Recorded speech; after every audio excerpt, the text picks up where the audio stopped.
Okay, this is section 2, and this is for Annabelle, Sam, and James. This is the section that we ran in the living room and worked so hard on. I just have a couple added comments now that you've kind of worked through that. I want to just hit a couple things for you guys to focus on in this section.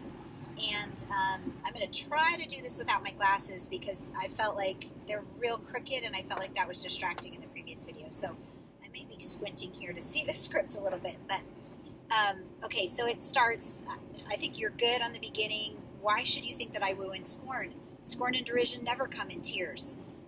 Look, when I vow, I weep. Sam, you did that beautifully. I loved the sincerity of it. I loved your eye contact. That was excellent. And vows so born. Okay, this is one little comment I wanted to make. Really, all four of you need to understand this about poetry and about Shakespeare. It's really important to when you're looking at a stanza. Okay, you know that with lines, and you guys probably know this, but I'm just bringing it up again because it does have a huge impact on your interpretation.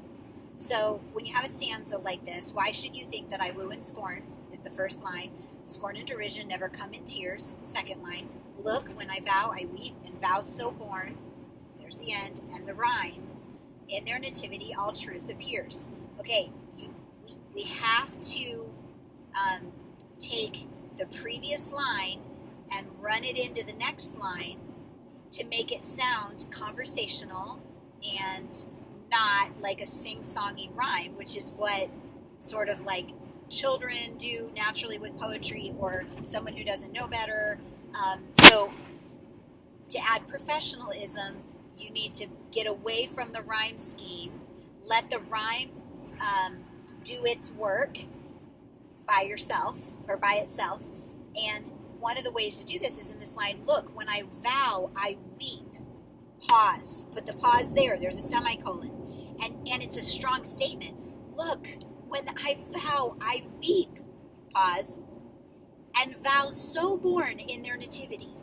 And that becomes almost I know it's like the last part of one line and the beginning of the next line, but that's really one line. And vows so born in their nativity, all truth appears. And that's how you break up that sing-songiness. And it also adds to the interpretation when you do that. So you all kind of need to play with a few of your lines like that to put the pause in the middle of the previous line and then in the middle of the next line, not at the end where the stanza is printed with the break. Okay. How can these things in me seem scorn to you, bearing the badge of faith to prove them true?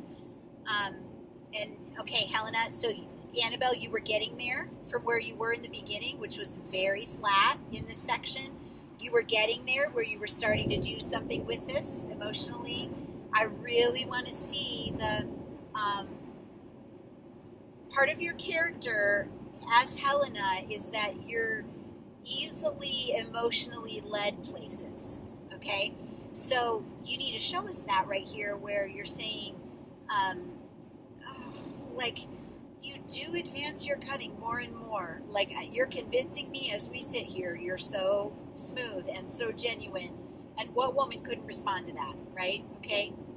And then, what am I thinking? When truth kills truth, like your truth, his genuineness, his sincerity, his authenticity is killing the truth, which is, you don't love me, you love her, and I know it. And that's what this line is about. So you need to give us that. You do advance your cutting more and more.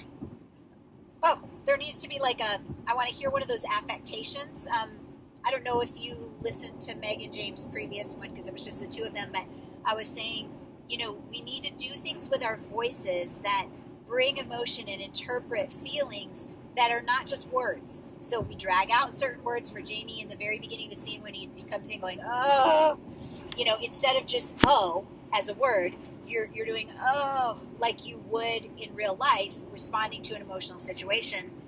There needs to be something like that here where there's like a verbal and gesture realization that what am I thinking? So you do advance your cunning more and more. You're falling for it. And when truth kills truth, oh, devilish, holy fray.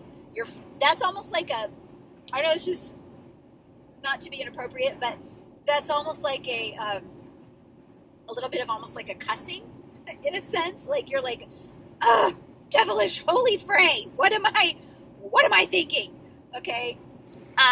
These vows are Hermia's. You're trying to convince him. Will you give her ore? Now you're pleading with him because it's your friend. And you're like, what am I thinking? What is he thinking? And what is this going to mean for my friend? And that's sort of the progression of that line. Okay. And then you did this great. I had no judgment, went to her, I swore, nor none in my mind. Like, yes, exactly. Clearly, you did not have good judgment. Now, you give her ore. Like, what are you thinking? It's one thing and then it's the other.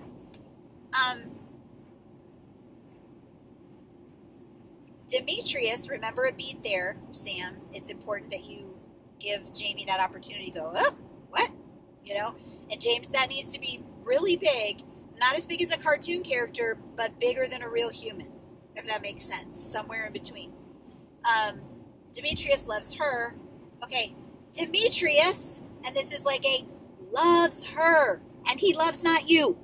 Like, get it through your thick skull. So it's not angry. It's not, I think this could be really funny if you play it like, hello in there, this is not happening. Demetrius, he wakes up, loves her, and he loves not you.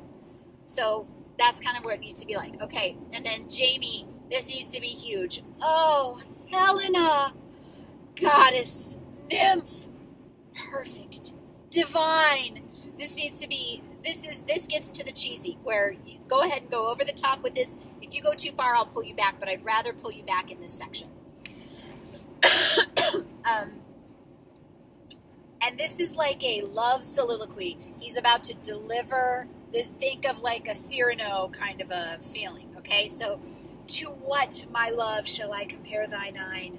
Crystal is muddy. Oh, how ripe and show thy lips, those kissing cherries tempting grow. One of the things that we did with Tyler is that he used his own lips and his own fingers to like almost create this sensual, high contact, like interpretation of this section where it's like I can almost taste the kiss. Okay, so that kind of needs to come in here too. To be like, crystal is muddy. Oh, once again, that oh, it can be different than the one in the beginning, but it needs to be an affectation. How ripe and show thy lips. Like he's looking right at him. Those kissing cherries, and you can reach toward her, and almost like you're so tempted you can't stop yourself, so that she can kind of react a little bit physically. You guys can try that together, or you can try doing the same thing where you're like, how ripe and show thy lips, those kissing cherries tempting grow, and you're just gonna like lean forward toward her. Okay, try that too and see how it's feeling. Ask Meg to watch this section and see what feels right. Okay, that pure congealed white high Taurus snow. Okay, so this I think is talking about her complexion.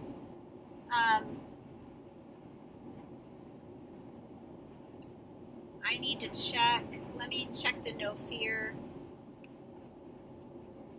Let me check the no fear here, because I don't know about this. Okay, I'll come back to that at the end.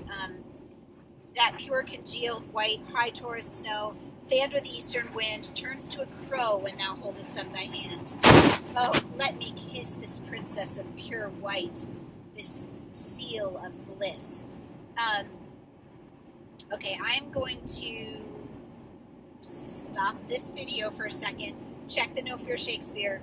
The next video will start right here where we're leaving off so that I can give you that interpretation a little bit more clearly and then go into Helena's section.